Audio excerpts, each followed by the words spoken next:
Next speaker, Mr. Freudberg. And everyone's down to 2.5 minutes now, just because we have 6 speakers.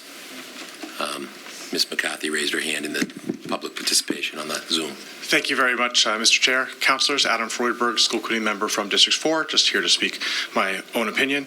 You are partners with us on busing. You may or may not have future votes coming up on busing, but I'm here really unscheduled just to give my quick math facts, because math facts on this topic really matter.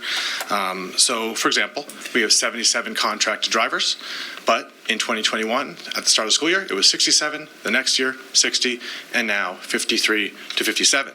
That means that at the start of this school year, 917 students who we wanted to give rides to were turned down. The year before, it was 750. The year before, it was 450. 40.33% of all elementary school students go home late every single day this school year. 4, that's the number of breach of contract letters that the city solicitor has sent out to 2 different bus companies over the last 5 years. 3, the number of years in litigation we are with one of those old bus companies.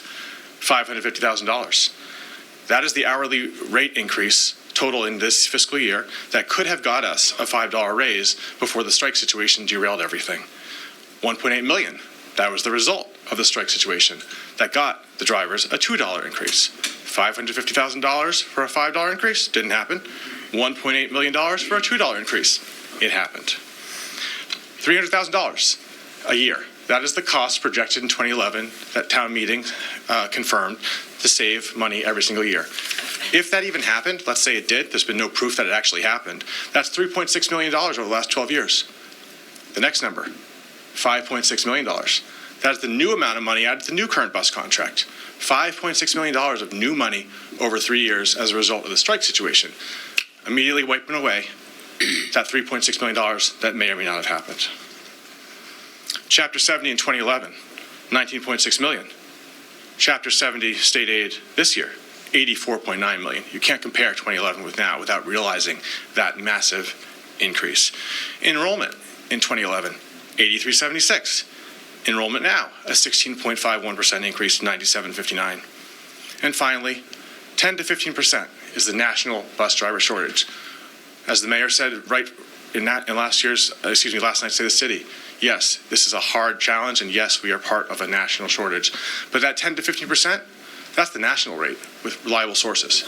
What's our rate? 26% shortage in Framingham. Shortages nationwide are 7.4% less in communities that have in-house busing. So over the course of the next few weeks, the school committee is going to continue to do our job and come up with some options on what to do. And I'll close with this. Putting away the math facts, I'll now give the math opinions. If 26% of 911 calls weren't answered, what would you all do? If 26% of recycling that you brought to the recycling center was turned away and you had to go back home with it in your car, what would you do? If 26% of the pickleball nets were broken, what would you do? If 26% of the senior center programming or the staff or the space was wiped away, what would you do? Think about busing as a government service, a core government service, just like that. And let's think as we go forward as a city to partner, and let's do something new, not the same old thing that's been happening over and over and over again, just like this Friday is Groundhog Day. Thank you for listening. Thank you, Mr. Freudberg.